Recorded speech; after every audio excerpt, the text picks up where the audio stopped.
स्वागत है। आज मैं आपको 5 नवंबर 2019 में होने वाली कार्तिक शुक्ल नवमी के बारे में बताऊंगी। इसे अक्षय नवमी भी कहते हैं, धात्री नवमी भी कहते हैं और कुष्मांडा नवमी भी कहते हैं।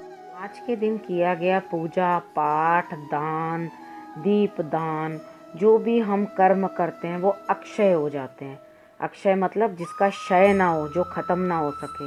इसलिए सोच समझ के अच्छे कर्म करना, अच्छा बोलना, अच्छा करना, ताकि वो हमेशा के लिए अक्षय हो जाए, ख़त्म ना हो।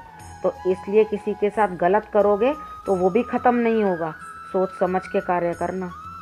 इस दिन आंवले का पेड़ घर पे ले आते हैं, हो पहले से तो और भी अच्छा, नहीं है तो जो बाहर कहीं आंवले का पेड़ लगाओ, आप उसके नीचे बैठ के भोजन ग्रहण करें, खाना खाएं, जो भी कुछ खाना बनाएं, आंवला चढ़ाएं वहाँ पर और दूध चढ़ाएं। दूध की धार देने का शास्त्रों में लिखा गया है, लेकिन आपने 1-2 बूंदें देनी है, क्योंकि उसके साथ पेड़ भी, दूध देने से पेड़ भी खराब हो जाते हैं, तो उनको ना फंगस लग जाती है। पूजा का टाइम 6:36 मॉर्निंग से लेके 12:04 दोपहर तक ये टाइम रहेगा। आप इस टाइम पे पूर्व की तरफ मुंह कर लेना और आंवले के वृक्ष की तरफ मुंह करके उसे पूर्व में रखना या उसे नॉर्थ में रखना, यानी कि ईस्ट की तरफ या नॉर्थ की तरफ, और मंत्र बोलना ओम धात्रय नमः।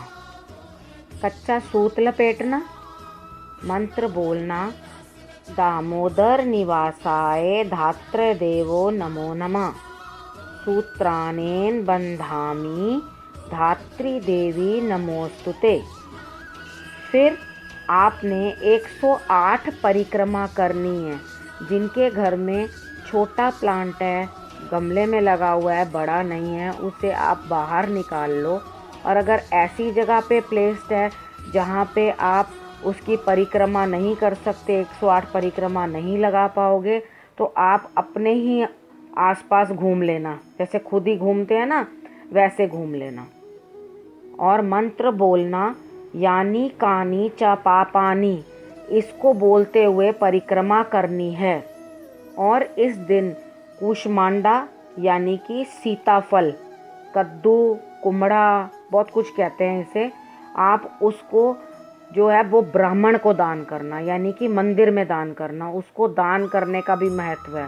आप विष्णु जी को आंवला भी चढ़ाना।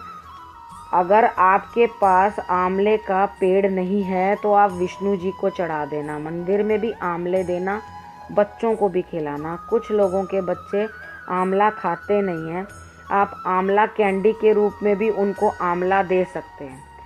असल में हमें छूट हुई कि अब जो समय आ रहा है, खांसी जुकाम सबको होगा, विटामिन सी की मात्रा भरपूर है आंवले के अंदर, उसको खाने से अब आपको जो खांसी जुकाम है वो नहीं होगा। ये खाने का इसका ये मतलब है, अब से आप इसको स्टार्ट कर सकते हैं खाना। हर चीज़ के पास अगर ज्योतिष कारण है तो उसका कोई साइंटिफिक वैल्यू भी है, उसे भी समझनी है कि किस कारण से ये हमें बताया गया है कि हमें क्यों खाना है उसे। अब किसी के बच्चे आंवला नहीं खाते हैं, तो मैंने खुद से ट्राई किया, मेरे बच्चे भी आंवला खाने में आनाकानी करते थे, तो मैंने उन आंवलाओं को उठाकर पूरा फ्रीजर में डाल दिया। जब फ्रीजर में डाल दिया उसको तो वो जम गए। उसके बाद पानी में डाला और मैंने बच्चों को बोला देखो आइस क्यूब्स रखने की ज़रूरत नहीं है, इसे हम अगर पानी में डालेंगे तो उसका जितना जूस है वो सारा उसके अंदर आ जाता है और पानी का टेस्ट चेंज हो जाता है। मेरे बेटे ने माना, हाँ ठीक है, बिल्कुल आप सही कह रहे हो, ये टेस्ट में वैसा ही लग रहा है। तो उसे उस तरह से पीने के लिए कि हाँ मम्मी ये तो फ्रेश बिल्कुल जूस निकल के आ रहा है, तो हम पी सकते हैं। उसके बाद बार बार रिटर्न करके मैंने उसको अंदर रखना शुरू कर दिया और उसको यूज़ करें, धीरे धीरे उसमें से रस ख़त्म होने लगा। जब रस ख़त्म होने लगा तो जो हमें टेस्ट में नहीं आता था, ये मैं गर्मियों की बात बता रही हूँ, तब हम ऐसा करा करते थे। उसके बाद मैंने वो आंवले लेके वैसे ही डीप फ्रीज़ करके रख दिए। उसके बाद मैं सफ़ेद चने बनाती थी, तो सफ़ेद चने में मैंने पहले चाय की पत्ती डाला करती थी, उसके बाद मैंने 2 आंवले डालने शुरू कर दिए, वही वाले निकाल के जो ऑटोमेटिकली चनों को काला बना देते थे और मुझे ज़्यादा खट्टा डालने की ज़रूरत नहीं पड़ती थी। और उसे मैं बिल्कुल मैश कर देती थी ताकि वो खाते टाइम बच्चे को पता भी ना चले कि इसके अंदर आंवला डला हुआ है और खटास बरकरार रहे। ये भी आप तरीके के साथ अपने बच्चों को आंवला खिला सकते हो। इस दिन का भरपूर लाभ उठाओ और पूरे अच्छे से इसको मनाओ। टॉपिक यहीं तक। अब मैं किसी नए विषय को लेकर फिर से आऊँगी। नमस्कार।